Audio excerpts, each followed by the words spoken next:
कृष्णा मित्रों, मैं प्रियंका स्वागत करती हूँ आपका जीवन और अध्यात्म में। मित्रों, जब भी हम कोई काम करने जाते हैं तो किसी न किसी से सलाह तो लेते ही हैं, और उस सलाह का कभी अच्छा परिणाम निकलता है, कभी बुरा परिणाम निकलता है। कुछ लोग होते हैं जो हमारे लिए अच्छी राय रखते हैं, अच्छा सोचते हैं, तो उनकी सलाह तो अच्छी होती है। कई बार लोग सामने से तो बहुत अच्छा बोलते हैं, लेकिन पीठ पीछे हमारी बहुत बुराई करते हैं और बुरा बुरा सोचते हैं। तो ऐसे लोगों से हमें सावधान रहना चाहिए और सलाह नहीं लेनी चाहिए। तो आज मैं ऐसी ही एक साखी लेके आई हूँ कि किन की सलाह नहीं लेनी चाहिए। प्राचीन समय की बात है, कश्मीर में एक बंसीधर नाम का ब्राह्मण रहता था। उसके पास यदि कुछ था तो वह थी उसकी टूटी फूटी झोपड़ी, और वह एक गुस्सैल स्वभाव की पत्नी थी उसकी। वह पत्नी उसे बहुत परेशान करती थी। वो बेचारा पत्नी से तंग आ चुका था, ऊपर से घर में कोई संतान भी नहीं थी। और याद रखना बांधो, गृहस्थ मनुष्य के जीवन में सबसे बड़ा दुख होता है धन का ना होना। उससे भी बड़ा दुख होता है स्त्री का कुलीन होना। अगर घर में स्त्री शुद्ध विचारों की नहीं है, क्लेश करने वाली है, तो कमाया हुआ जो धन है वो घर से इतनी जल्दी चला जाता है कि कुछ कहने की बात नहीं है। वह इंसान कभी सुखी नहीं रह सकता। और यदि घर की नारी अच्छे विचारों की है तो वह एक को अनेकों कर देती है। आप अपने जीवन में सुख का अनुभव करेंगे। इससे भी बड़ा दुख है दुष्ट संतान का होना। एक बार तो संतान ना हो तो आप सुखी जीवन जी सकते हैं। यदि संतान दुष्ट निकली, मूर्ख निकली, तो आप इस जीवन में सबसे बड़े दुख के भागी होंगे। जीवित रहते हुए भी नर्क भोगेंगे आप। मौत तो एक बार आती है, पर दुष्ट औरत और मूर्ख संतान छड़ छड़ मारती है। दर्शकों बांधुओं, पत्नी के अत्यंत गुस्सैल स्वभाव और कर्कश वाणी के कारण वंशीधर अपने घर से कुछ ज़्यादा लगाव भी नहीं रखता था। वह सोचता था कि ईश्वर ने मेरे भाग्य में यही लिखा है तो यही सही। विधाता की मर्जी में फेर बदल तो वो कर नहीं सकता था। श्रोताओं, उसकी पत्नी के तेवर दिन पर दिन बिगड़ते ही जा रहे थे। पत्नी का अपमान करना भी उसका निरंतर जारी रहा। कई बार जब वो घर के अंदर आता तो पत्नी उसे गालियां देने लगती और कभी उस पर हाथ भी उठा देती थी। मित्रों, जब यह सब उसकी बर्दाश्त से बाहर हो गया तो उसने घर छोड़कर जाने का निश्चय कर लिया। ब्राह्मण देवता सोचने लगे कि अब इस घर में रहना ठीक नहीं है। अगली सुबह उसने अपनी पत्नी से कहा, हे भाग्यवान, मैंने सुना है कि कश्मीर के बाहर एक राजा है जो गरीब लोगों की मदद करता है और ना उन्हें बहुत धन देता है। मैं भी वहीं जा रहा हूँ। मैं भी उसका भाग्य आजमा कर देखता हूँ कि राजा के यहाँ मुझे क्या मिलता है। ब्राह्मणी बोली कि ठीक है, चले जाओ, मुझे कोई फ़र्क नहीं पड़ता है। उसने यह बात कड़वे शब्दों में कही। बेचारा दुखी होकर के घर से निकल पड़ा। यात्रा के लिए कुछ ज़रूरी चीज़ें इकट्ठी की और जाने लगा तो लगातार चलता रहा और कहीं पर भी नहीं रुका, जब तक कि वो एक जंगल के पास पहुंच गया था। वहां उसे एक तालाब दिखाई दिया जिसका जल बड़ा ही पवित्र था। वो वहीं पर रुक गया, अपना सामान नीचे रख दिया ताकि कुछ खा पीकर आराम कर सके। थोड़ा बहुत खाने के बाद वो एक पेड़ के नीचे लेटकर आराम करने लगा। जब वो सो रहा था तब क्या होता है कि सरोवर से एक छोटा सा नाग बाहर निकला और उस ब्राह्मण के झोले में घुस गया जिसमें ब्राह्मण ने खाने पीने का सामान रखा था। मित्रों, कुछ सर सर की आवाज़ सी हुई। वह अचानक आवाज़ सुनकर ब्राह्मण की नींद खुल गई। अब वह अपने उस थैले को खोलकर देखने लगा और जब उसने थैले में देखा तो उसमें एक नाग बैठा हुआ था। वह घबरा गया। उसने एकदम से झोले का मुंह बंद कर दिया और झोले को एक रस्सी से बांध दिया। तभी उसे ख्याल आया कि मेरी स्त्री बड़ी ही दुष्ट है। क्यों ना मैं वापस अपनी पत्नी के पास लौट जाऊं और इस थैले को उसे खोलने को दे दूं। कहूँगा कि इसमें बहुत अनमोल वस्तु है। वो लोभी लालची तो है ही। जैसे ही वह इस थैले को खोलेगी वैसे ही सर्प उसे डस लेगा। वह मर जाएगी तो मुझे उस झगड़ालू पत्नी से हमेशा हमेशा के लिए छुटकारा मिल जाएगा। मित्रों, ऐसी योजना बना करके वह ब्राह्मण अपने घर की ओर लौट पड़ा। घर पहुँचते ही उसने अपनी पत्नी से कहा, हे प्रिय, मैं तुमसे दूर नहीं रह सकता, इसलिए देखो मैं लौट आया और ये देखो मैं तुम्हारे लिए क्या लाया हूँ। इतना कहकर उसने वो थैला अपनी पत्नी को भेंट स्वरूप दे दिया और कहा कि इसे खोलकर देखोगी तो एकदम से खुश हो जाओगी। पत्नी ने भी लोभ बस उस थैले को पकड़ लिया और उसे क्या पता था कि इसमें नागबंध है। मित्रों, वह स्त्री झटपट उस थैले को गांठ खोलने लगी। ब्राह्मण एकदम से कहने लगा, अरे नहीं नहीं, यह नहीं खोलना है, ऊपर कमरे में जाकर देखो, अच्छी चीज़ हमेशा एकांत में देखते हैं। पत्नी बोली, हाँ हाँ चलो, अपने दोनों लोग देखते हैं। इस तरह वंशीधर की स्त्री उसका हाथ पकड़कर ऊपर कमरे में ले गई और उस थैले को खोलकर देखने लगी। इतने में ब्राह्मण ने कोई बहाना बनाया और वह कमरे से बाहर निकल आया और बोला, तू देख, तब तक मैं आता हूँ। ऐसा कहकर ब्राह्मण ने बाहर से दरवाज़ा बंद कर दिया और यह सोचकर खुश होने लगा कि अब तो नाग उसे डस ही लेगा, मुझे अब इस जल्लाद जैसी औरत से छुटकारा मिल जाएगा। मित्रों, कमरे के अंदर उसकी पत्नी ने जैसे ही थैले की गांठ खोली वैसे ही एक सर्प बाहर निकल आया। उसने झोली एक तरफ फेंक दी और चिल्लाने लगी, सांप सांप मुझे बचाओ। अब तो वह भागकर कमरे से बाहर आने लगी, मगर दरवाज़ा तो बाहर से बंद था। दरवाज़ा खोलो, ऐसा कहकर वह ज़ोर ज़ोर से चिल्लाई। ब्राह्मण कहने लगा, रे भाग्यवान, परेशान क्यों होती है तू? मैं भी खोले देता हूँ, कृपया थोड़ी देर ठहरो। ब्राह्मण ने इतना कह दिया, मगर उसने दरवाज़ा नहीं खोला। तभी कमरे में से एक प्रकाश सा उभरा और उस प्रकाश कुंज के पीछे से एक आकृति दिखाई देने लगी। उसने देखा कि वहाँ अब कोई सांप नहीं था, बल्कि एक बहुत ही सुंदर छोटा सा तेजवान बालक था। बालक को देखते ही एकदम ब्रह्माणी प्रसन्न हो गई। उसने अपने पति को बुलाया, मगर वो डर की वजह से अंदर नहीं जा रहा था। तो वो यह सोच रहा था कि कोई सांप है, अगर वो अंदर गया तो उसे सर्प डस लेगा, उसकी स्त्री को डस लिया होगा। मित्रों, उधर ब्राह्मणी कहने लगी, देखो कितना सुंदर बालक है, इस बार तो सच में आपने बहुत अच्छी भेंट लाकर मुझे दी है।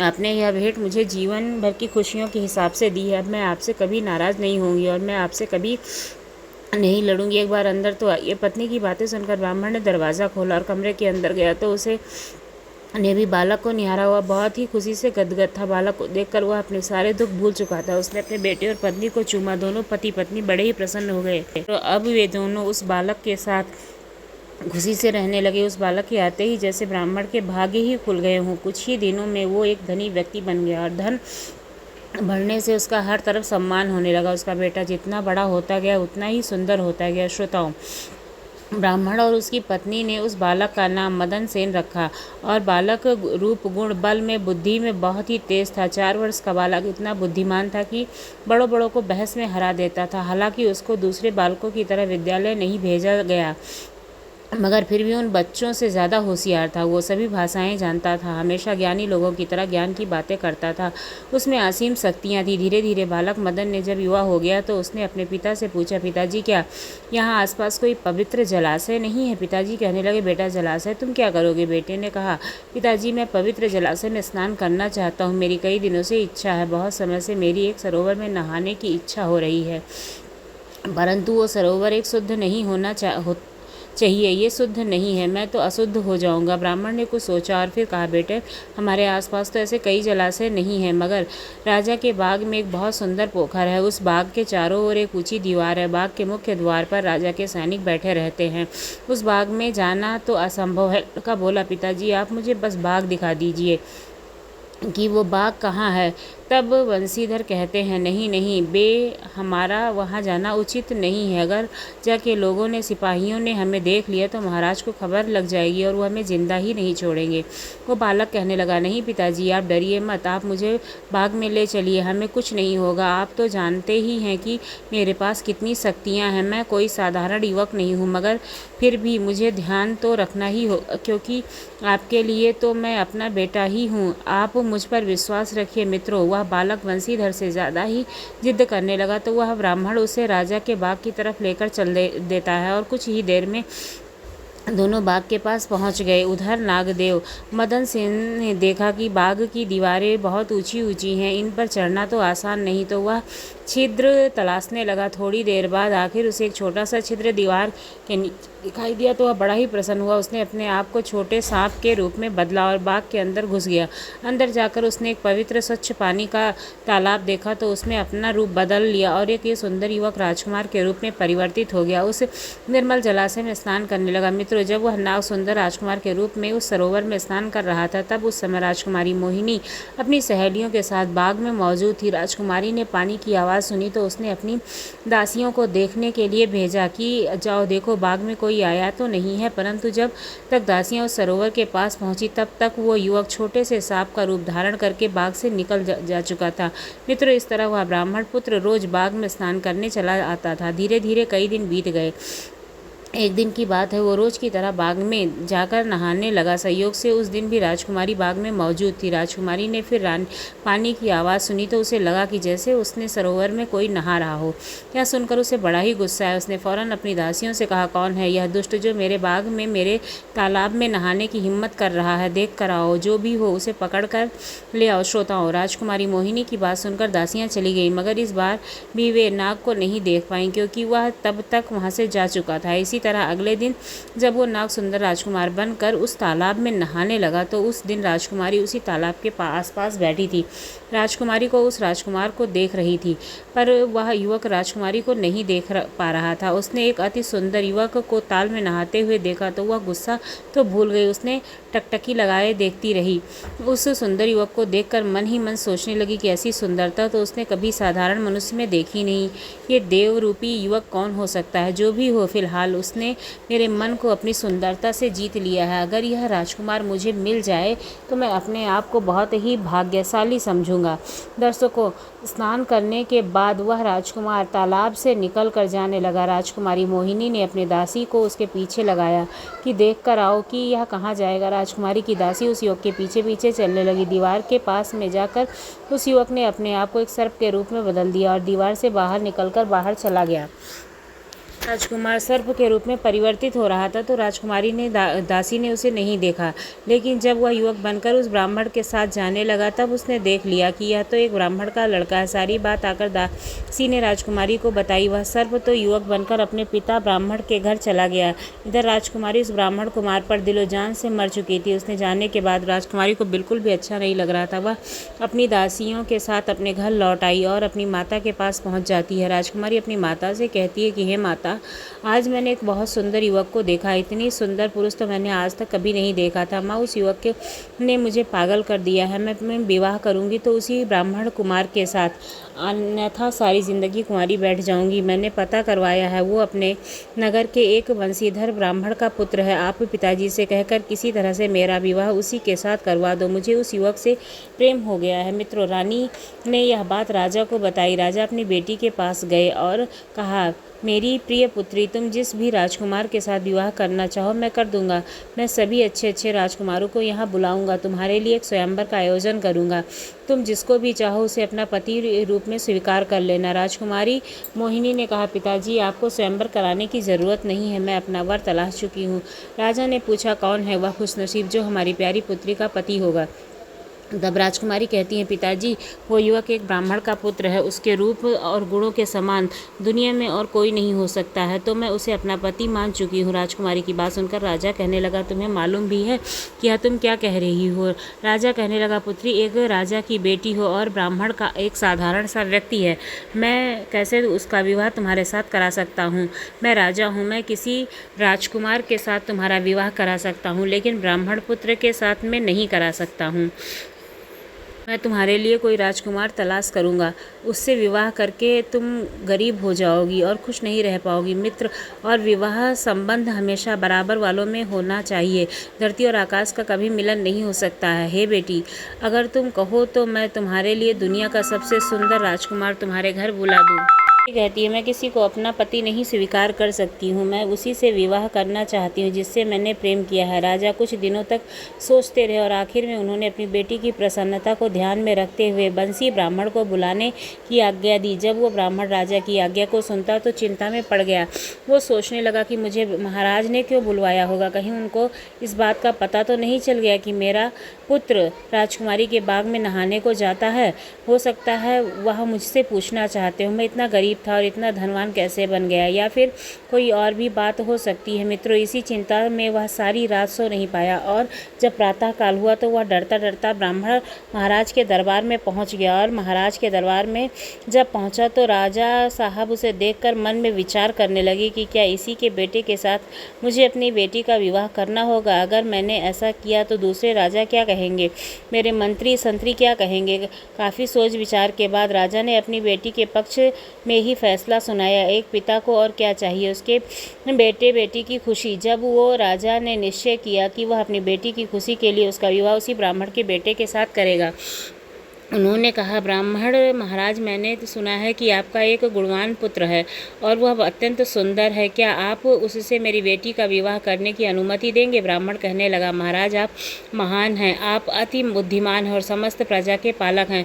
मैं तो केवल आपकी प्रजा का एक सदस्य हूँ। आपको जो अच्छा लगे आप वो कीजिए। आपका आदेश ही मेरे लिए सिर आँखों पर है। राजा और प्रजा दोनों खुशी रहें, मेरे लिए इससे अधिक भला क्या हो सकता है? राजा ने कहा, तो ठीक है, हम राज्य ज्योतिषियों को बुलाएंगे और विवाह का मुहूर्त निकलवाते हैं। मित्रों, इधर ब्राह्मण वंशीधर राजा के महल से निकलकर अपने घर की ओर चल देता है, मगर वो प्रसन्न भी था और दुखी भी था। प्रसन्न इसलिए कि उसने बेटे का विवाह राजा की बेटी के साथ होने जा रहा था, और दुखी इसलिए था कि इतनी बड़ी शादी का खर्चा वह कैसे उठाएगा। राजा महाराजाओं जैसी बारात लेकर वह कैसे जाएगा? कहाँ समुद्र, कहाँ एक लोटा पानी। कांच और मणि, इनकी कभी सामान्यता नहीं हो सकती है। जब वह घर पहुंचा तो उसने सारी बात अपने बेटे और पत्नी को बताई। मदन सेन कहने लगा, पिताजी, आप चिंता मत कीजिए, सारी व्यवस्था हो जाएगी। आप महाराज के पास जाकर यह पूछ लीजिए कि क्या वे मुझे एक साधारण से दूल्हे के रूप में देखना चाहते हैं या फिर बहुत सुंदर बारात के रूप में बुलाना चाहते हैं। वे अपने द्वार पर कैसी बारात बुलाना चाहते हैं तो महाराज की इच्छा होगी, हम उसी तरह की बारात लेकर जाएंगे। बेटे की बात सुनकर ब्राह्मण कहने लगा, पुत्र, यह तुम क्या कह रहे हो? मैं धनवान जरूर हूँ, मगर एक राजा का क्या मुकाबला कर सकता हूँ। पुत्र ने समझाया, पिताजी, आप चिंता मत कीजिए, मेरे पास ऐसा खजाना है जो हमारी सभी ज़रूरतों को पूरा कर देगा। आप निश्चिंत होकर उनसे पूछकर तो आइए, महाराज किस तरह की बारात बुलाना चाहते हैं आप। दर्शक बंधु, अगले दिन बंसीधर महाराज के दरबार में पहुंच जाता है और महाराज से प्रसन्नता पूर्वक मिलकर पूछता है कि हे राजन, हम कैसी बारात लेकर के आपके द्वार पर आए, आप वैसी में हमें आज्ञा दीजिए। राजा ने कहा, ब्राह्मण देव, यदि आप पूछ रहे हो तो जाओ, जैसा राजा महाराजाओं की बारातें आती हैं वैसी ही बारात लेकर आना। अब देखिए मित्रों, मदन सेन ने अपने पिताजी से कहा, पिताजी, मेरा यह पत्र, आप इस पत्र को ले जाइए और जिस सरोवर में आप मुझे उठाकर लाए थे उसी सरोवर में इस पत्र को रखाइएगा। बारात की और धन की सारी व्यवस्था अपने आप हो जाएगी। मदन सेन के कहने पर वो ब्राह्मण उस पत्र को ले करके उसी सरोवर पर जा पहुंचता है और उस पत्र को उसने पानी में डाल दिया, और जब पत्र पानी में डाला तो उसमें से बड़े ही सुंदर सुंदर बाराती, बड़े ही सुंदर सुंदर बैंड बाजे, ढोल, हाथी घोड़े, सोना चांदी सभी तालाब से बाहर निकल कर आ गए और बहुत सुंदर बड़ी सी बारात राजा के महल की तरफ चलने लगी। जब बारात राजा के महल के नज़दीक पहुंची तो राजा ने महल के छज्जे से एक बहुत सुंदर लंबा जुलूस आता हुआ देखा। उन्होंने अपने मंत्री से पूछा कि मंत्री, क्या यह वंशीधर के बेटे की बारात है या कोई और है, या कोई और राजकुमार आ रहा है? तो मंत्री कहने लगा, नहीं महाराज, यह उसी ब्राह्मण के बेटे की बारात है। तो श्रोता और राजा अत्यंत प्रसन्न हुआ और हंसी खुशी के साथ अपनी बेटी का विवाह उस ब्राह्मण राजकुमार के साथ करा देता है। भव्य समापन के बाद राजा ने मदन सेन को दरबार में आने के लिए कहा और दरबारियों को दिशा निर्देश देने के लिए कहा, अपने दरबार में नियुक्त कर दिया। इसके पश्चात महाराज ने नदी के किनारे आलीशान महल और अपने दामाद और अपनी पुत्री के लिए बनवा दिया जिसमें वो रह सकें, और राजकुमारी मोहिनी के साथ मदन सेन उस राजसी महल के अंदर रहने लगा। मित्रों, एक बात और आपको बता दूं, ब्राह्मण का पुत्र मदन सेन एक नाग था जो सरोवर में रहता था। उस सरोवर में उस नाग की और भी पत्नियां रहती थीं। मदन सेन को उस तालाब से आए कई वर्ष बीत चुके थे। उस नाग की पत्नियां कई वर्षों से अपने पति से नहीं मिल पाई थी। वे अपने पति को बहुत समय से न आने के कारण चिंतित रहने लगी थी। उन्होंने अपने पति को ढूंढने और उसे वापस लाने के लिए योजना बनाई ही शुरू कर दी। जब उसे यह मालूम हुआ कि उसने बहुत मनुष्य का रूप धारण करके एक मोहिनी नाम की राजकुमारी से विवाह कर लिया तो समस्त नागपत्नियां अत्यंत क्रोधित हुईं, क्योंकि एक स्त्री कभी अपने पति को दूसरी स्त्री के साथ बर्दाश्त नहीं कर सकती है। उस नागपत्नी ने एक ने अपने पति को वापस लाने की जिम्मेदारी ली। उसने एक नारी का रूप धारण किया और मदन सेन के महल की तरफ कांच के बर्तन लेकर चल पड़ी। उसने सोचा कि जब हमारा पति इस कांच के बर्तनों को देखेगा तो उसे अपने नाग पत्नियों की याद आएगी। मित्रों, इस प्रकार वह औरत कई दिनों तक प्रतीक्षा करती रही। आखिर एक दिन वो मोहिनी से मिलने में कामयाब हो गई। उसने देखा कि मदन सेन घर से बाहर गया हुआ है। उसने कांच के बर्तन मोहिनी को बेच दिए और फिर वह वहाँ से चली गई। शाम को जब मदन सेन वापस आया तो उसने अपने घर में कांच के बर्तनों को रखा देखा तो अपनी पत्नी मोहिनी का बहुत गुस्सा करता रहा। उसने तुरंत अपनी पत्नी मोहिनी से कहा कि वह इसी समय इस कांच के बर्तन को तोड़कर फेंक दे। मित्रों, अपने पति के कहने पर मोहिनी ने कांच के बर्तन के टुकड़े टुकड़े करके फेंक दिए। फिर मदन सेन समझाने लगा कि देखो, आज के बाद कभी भी ऐसे धोखेबाज स्त्रियों के बहकावे में मत आना, किसी से कोई भी वस्तु मत खरीदना। अक्सर ऐसी स्त्रियों को दूसरी को खुशी देखी नहीं जाती, इसलिए वे ऐसी चीज़ें उनके घर में दे जाती हैं ताकि उनका घर टूटकर बिखर जाए। आजकल लोग अपनी खुशियों को पाने के लिए दूसरों की खुशियों की बलि चढ़ा देते हैं। श्रोताओं, जब पहली नागिन की चाल विफल हो गई तो दूसरी ने बीड़ा उठाया। उसने एक फूड किया और वो भी अचानक अवसर पाकर राजकुमारी मोहिनी के पास पहुंच गई और उसने बड़ी ही दुखित होकर के राजकुमारी मोहिनी को अपने दुख भरी कथा सुनाई कि हे राजकुमारी, मैं एक दुखी स्त्री हूँ, मेरा पति मुझे छोड़कर चला गया है, कृपया मेरी सहायता करें। उस नागिन ने बताया कि हे बहन, मैं फूहड़ पति ने एक दूसरी स्त्री से शादी कर ली है और वो कोई और नहीं, आपका ही पति है। मित्रों, नागिन की बात सुन करके मोहिनी को बड़ा ही धक्का सा लगा, बड़ा गुस्सा भी आया। राजकुमारी सोचने लगी कि मैं क्या एक फूहड़ इंसान से शादी कर बैठी हूँ। तब वह नागिन कहने लगी कि हे राजकुमारी, मेरा पति मुझे लौटा दो, तुम्हारी क्या है, तुम तो एक राजकन्या हो, आपके लिए तो कई राजकुमार मिल जाएंगे, इसलिए आप मेरा पति मुझे वापस कर दीजिए। अगर आपको विश्वास नहीं हो रहा तो मेरी बातों को आप अपने पति की परीक्षा ले सकते हो।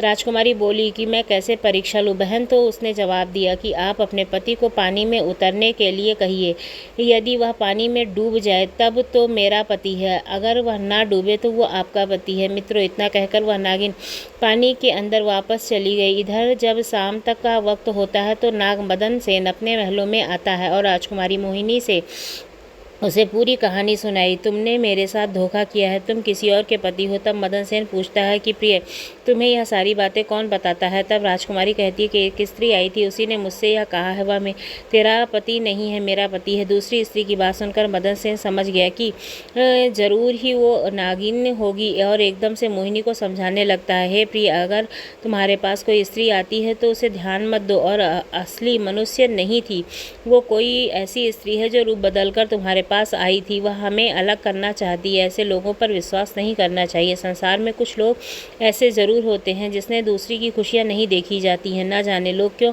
दूसरों को हंसता खेलता नहीं देख सकते हैं। वे अपने दुख से दुखी नहीं होते हैं, दूसरों के खुशी से उन्हें बड़ी ही तकलीफ होती है। दिन रात छाती जलती रहती है। नाग बोला, हे प्रिय, इन 3 लोगों की कभी सलाह मत मानना। यह हम हमेशा घर फोड़ की बात करते हैं। नंबर 1, वो अपना पूर्व का वैरी हो और उसकी अपेक्षा आपने ज़्यादा तरक्की कर ली हो। अगर वह आपको सलाह देगा तो आपको अच्छी सलाह नहीं देगा। दुश्मन की तरक्की कभी भी दुश्मन को अच्छी नहीं लगती, इसलिए इससे बचे रहना चाहिए। नंबर 2, जो चुगली करता हो, इधर उधर की बात सुनता हो, धन का लोभी हो, धूर्त हो, जो आपसे अपने स्वार्थ पूर्ति कराना चाहता हो, तो आपको हमेशा ऐसी सलाह देगा जिससे आपको नुकसान हो और उसको फ़ायदा हो। इसलिए मनुष्य को इनसे हमेशा बचकर रहना चाहिए। नंबर 3, एक जैसा काम करने वाला, धन बल रूप में जो आपके समान हो, व्यापारी, कपट करने वाला, अनजान व्यक्ति, अनजान स्त्री, इनसे कभी सलाह नहीं लेनी चाहिए। जो व्यक्ति घर फोड़ी बात करता है वह कभी आपका हितैषी नहीं हो सकता है। ऐसे लोगों पर कभी विश्वास नहीं करिए। दर्शक बंधु, राजकुमारी कहने लगी, नहीं महाराज, मैं आज से इन लोगों की सलाह नहीं मानूंगी। इस तरह वह राजकुमार सुखपूर्वक अपना जीवन यापन करने लगे। मित्रों, अब यह तो जान ही चुकी थी कि वह कौन से 3 लोगों की सलाह नहीं होनी चाहिए।